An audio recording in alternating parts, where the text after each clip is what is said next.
Assalamualaikum warahmatullahi wabarakatuh. Perkenalkan, nama saya Andi Farhanudin dengan NIM 2304 1030 171. Di sini saya akan menjawab 5 soal UAS dari mata kuliah Hukum Pidana. Yang pertama, berikut adalah penjelasan tentang asas equality before the law dan asas presumption of innocence beserta contohnya. Asas equality before the law adalah prinsip bahwa semua orang yang memiliki kedudukan yang sama di hadapan hukum tanpa memandang status sosial, ekonomi, agama, ras atau latar belakang lainnya. Artinya, setiap orang yang memiliki hak yang sama untuk mendapatkan perlakuan yang adil dan sama di bawah hukum. Contoh pertama, seorang pejabat tinggi pemerintah dan seorang warga biasa yang sama-sama melakukan tindak pidana korupsi harus mendapatkan perlakuan yang sama di hadapan hukum tanpa memandang status atau jabatan mereka. Asas presumption of innocence adalah prinsip bahwa seseorang dianggap tidak bersalah sampai terbukti bersalah melalui proses hukum yang sah. Artinya, beban pembuktian terletak pada penuntut dan terdakwa tidak perlu membuktikan dirinya tidak bersalah. Contoh, seseorang yang dituduh melakukan pencurian dianggap tidak bersalah sampai ada putusan pengadilan yang menyatakan mereka bersalah. Selama proses persidangan, terdakwa memiliki hak membela diri dan menantang bukti yang diajukan oleh penuntut. Jika penuntut tidak dapat membuktikan kesalahan terdakwa, maka terdakwa harus dinyatakan tidak bersalah.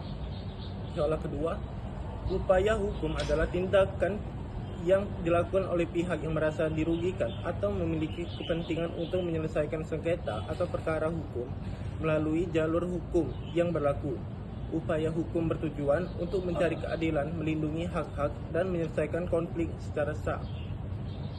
Mengapa upaya hukum dilakukan? Yang pertama, mencari keadilan untuk memastikan bahwa hak-hak seseorang tidak dilanggar dan mendapatkan perlakuan yang adil. Yang kedua, melindungi hak-hak untuk melindungi hak-hak individu atau kelompok yang merasa dirugikan. Yang ketiga, menyelesaikan konflik untuk menyelesaikan sengketa atau konflik secara sah dan efektif. Upaya hukum biasa adalah tindakan hukum yang dilakukan melalui proses hukum yang normal dan standar. Contoh upaya hukum biasa meliputi yang pertama, gugatan. Mengajukan gugatan ke pengadilan untuk menyelesaikan sengketa atau perkara hukum. Yang kedua, permohonan. Mengajukan permohonan ke pengadilan untuk mendapatkan hak atau perlindungan hukum. Upaya hukum luar biasa adalah tindakan hukum yang dilakukan dalam situasi tertentu dan tidak termasuk dalam proses hukum biasa.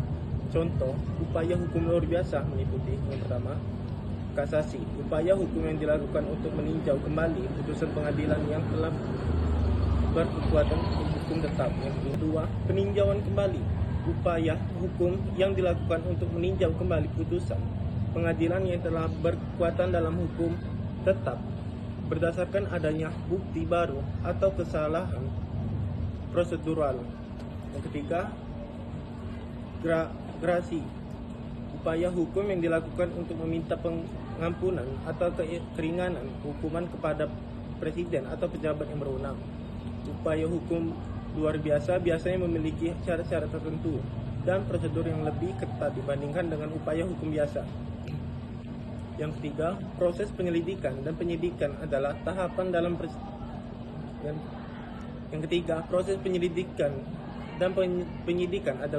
dalam proses hukum yang bertujuan untuk mengumpulkan bukti dan informasi tentang suatu tindak pidana atau kasus hukum.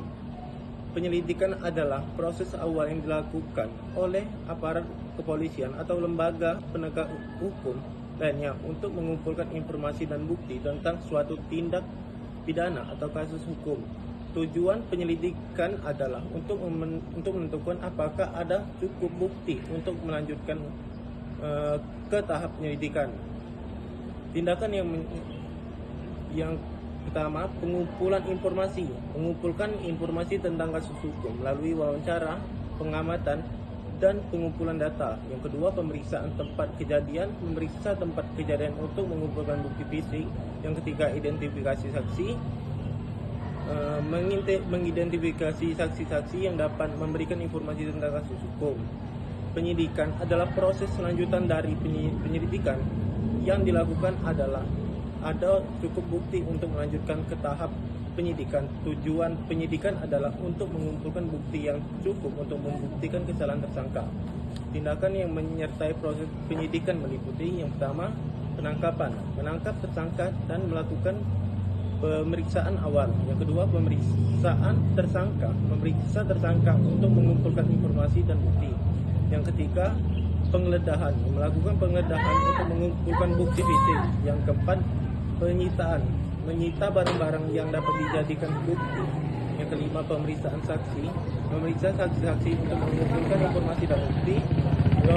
Dalam proses penyelidikan dan penyidikan, aparat kepolisian atau lembaga penegak hukum lainnya harus mematuhi prosedur hukum